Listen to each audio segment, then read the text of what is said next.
নমস্কার, কলকাতা টিভি ডিজিটালে আপনাদের স্বাগত। আমি ইন্দ্রাণী রয়েছে আপনাদের সঙ্গে। আমার সঙ্গে রয়েছেন আমাদের পলিটিক্যাল এডিটর আশিস চট্টোপাধ্যায়। এইমাত্র যে খবর এসে পৌঁছেছে যে মণিপুরে এনডিএ থেকে সমর্থন প্রত্যাহার করেছে জেডিইউ। তারা দূরে সরে গিয়েছে এনডিএ থেকে, অর্থাৎ নীতিশ কুমারের জেডিইউ এনডিএ থেকে দূরে সরলো মণিপুরে। সেখানে ঠিক কি হতে চলেছে, কি আপডেট পাওয়া যাচ্ছে, আশিস আপনাদের বাকিটা বিস্তারিত জানাবে। দেখো, খুব বড় খবর রাজনৈতিকভাবে, সারা দেশের রাজনীতির জন্যই খুব বড় খবর এসে পৌঁছচ্ছে। এইমাত্র আমরা খবর পেয়েছি মণিপুরে এনডিএ ভুক্ত দল জেডিইউ, যে জেডিইউ কেন্দ্রেরও এনডিএতে রয়েছেন এবং তাদের সমর্থনে মোদী সরকার টিকে আছে, সেই জেডিইউ অর্থাৎ জনতা দল ইউনাইটেড, নীতিশ কুমারের দল মণিপুরে এনডিএ ত্যাগ করলো। এনডিএ ত্যাগ করার ফলে তাদের যিনি বিধায়ক আছেন তিনি এবার থেকে বিরোধী বেঞ্চে বসবেন, অর্থাৎ মণিপুরে বিজেপির যে মুখ্যমন্ত্রী বীরেন সিংহ, সেই বীরেন সিংহ সরকারের থেকে সমর্থন প্রত্যাহার করে নিল এনডিএরই অপর শরিক জনতা দল ইউনাইটেড। আমরা জানি 2022-এ যখন মণিপুরে বিধানসভা নির্বাচন হয়েছিল তখন জেডিইউ বা জনতা দল ইউনাইটেডের 6 জন বিধায়ক নির্বাচিত হয়েছিলেন, কিন্তু এই গত 2 বছরের মধ্যেই সেই 6 জনের মধ্যে 5 জনকে দল ভাঙিয়ে বিজেপি নিজেদের দলে অন্তর্ভুক্ত করে নিয়েছে। নীতিশ কুমারের দলের পড়েছিল একমাত্র বিধায়ক। এই ব্যাপারটা নিয়ে খুবই ক্ষুব্ধ ছিলেন নীতিশ কুমার যে এনডিএ ভুক্ত দলেরই বিধায়ককে কিভাবে ভাঙিয়ে নিচ্ছে বিজেপি। তাছাড়া মণিপুরে যে দীর্ঘদিন ধরে জাতি হিংসা চলছে, খুনোখুনি চলছে, তাতে কেন্দ্রীয় সরকার তথা মণিপুরে বিজেপি সরকার, যার মুখ্যমন্ত্রী বীরেন সিংহ, তাদের ভূমিকা নিয়েও যথেষ্ট ক্ষুব্ধ নীতিশ কুমার। বারবার হয়তো ভেতরে নানান আলোচনায় তার ক্ষোভ প্রকাশ করেছেন নীতিশ, কিন্তু তাতে কোনো কাজ হয়নি। প্রধানমন্ত্রী নরেন্দ্র মোদীও একবারের জন্য মণিপুর দেখতে যাননি, পরিদর্শনে যাননি। হিংসা থামাবার জন্য নানান কথা নানান সময় বলা হলেও হিংসা থামাবার ব্যাপারে তেমন কোনো উদ্যোগ নেওয়া হয়েছে বলে অনেকেই মনে করছেন না। এই পরিস্থিতিতে বিজেপির যে পাপ, বিজেপির যে অপরাধ, তার দায়ভার কেন নেবেন নীতিশ, এই প্রশ্নটা কিন্তু বড় হয়ে দেখা দিচ্ছিল।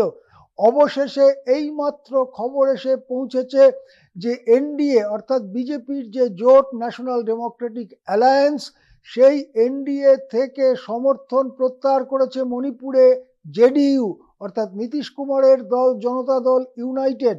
জেডিইউর বিধায়ক এখন থেকে বিরোধী বেঞ্চে বসবেন।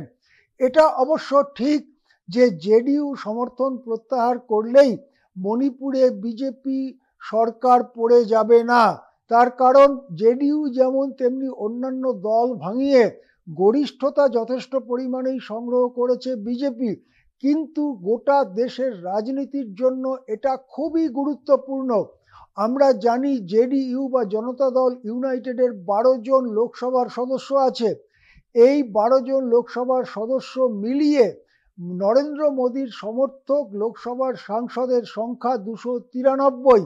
সুতরাং যদি জেডিইউ কেন্দ্রেও সমর্থন প্রত্যাহার করে নেয় এবং তার সেই সমর্থন প্রত্যাহারের সঙ্গে 12 জনই লোকসভার সাংসদ থাকেন, তাহলে কিন্তু যে গরিষ্ঠতা ইতিমধ্যেই সামান্য গরিষ্ঠতা রয়েছে মোদী সরকারের, সেই গরিষ্ঠতাও আরও কমে যাবে এবং বেশ ঝামেলায় সমস্যায় পড়বে মোদী সরকার। এই পরিস্থিতিতে মণিপুর থেকে সমর্থন প্রত্যাহার করে কি বার্তা দিতে চাইলেন নীতিশ? ইতিমধ্যেই বিহারের বিধানসভা ভোটের প্রসঙ্গ সামনে রয়েছে। চলতি বছরেই শেষের দিকে বিহারে বিধানসভা ভোট হতে চলেছে। এর আগে যখন অমিত শাহ, স্বরাষ্ট্রমন্ত্রী অমিত শাহকে জিজ্ঞাসা করা হয়েছিল বিহারে আপনারা কাকে মুখ্যমন্ত্রী পদপ্রার্থী করে ভোটে যাচ্ছেন, অমিত শাহ কিন্তু তখন স্পষ্ট জানিয়েছিলেন যে এ ব্যাপারে কিছুই সিদ্ধান্ত হয়নি, পরে বিজেপির সংসদীয় বোর্ড বসে এ ব্যাপারে সিদ্ধান্ত করবে। এর পরেই চিন্তায় কপালে ভাঁজ পড়ে নীতিশ কুমারের, কেননা তিনি মহারাষ্ট্রের উদাহরণটি দেখেছেন। যেখানে একনাথ শিন্ডেকে মুখ্যমন্ত্রী রেখে ভোটে গিয়ে ভোটের পরে একনাথ শিন্ডেকে কুর্সিচ্যুত করে দেবেন্দ্র ফডণবীশ, বিজেপির দেবেন্দ্র ফডণবীশ মুখ্যমন্ত্রী হয়েছেন। সুতরাং মহারাষ্ট্র মডেলও কি বিহারে প্রয়োগ করা হবে? তাই চাপ সৃষ্টি করবার জন্য সম্ভবত মণিপুরের সিদ্ধান্ত নিয়েছেন নীতিশ কুমার। এই চাপের কাছে কতটা বাঁকে বিজেপি সেটা দেখার আছে। তবে যদি শেষ পর্যন্ত বিধানসভা নির্বাচনের যথেষ্ট আগে নীতিশ কুমারকে মুখ্যমন্ত্রী পদপ্রার্থী হিসেবে ঘোষণা করা না হয়, তাহলে জেডিইউর এনডিএ ছাড়াটা কি কেবল সময়ের অপেক্ষা? সেদিকেই তাকিয়ে আছে রাজনৈতিক পর্যবেক্ষক মহল। ইন্দ্রাণী।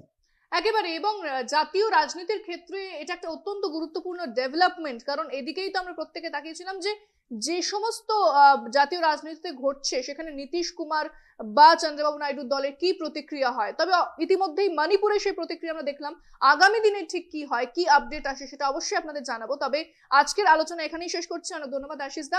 অন্যান্য খবরের জন্য নজর রাখুন কলকাতা টিভি পর্দা এবং কলকাতা টিভি ডিজিটাল, রাত 3, 7 দিন।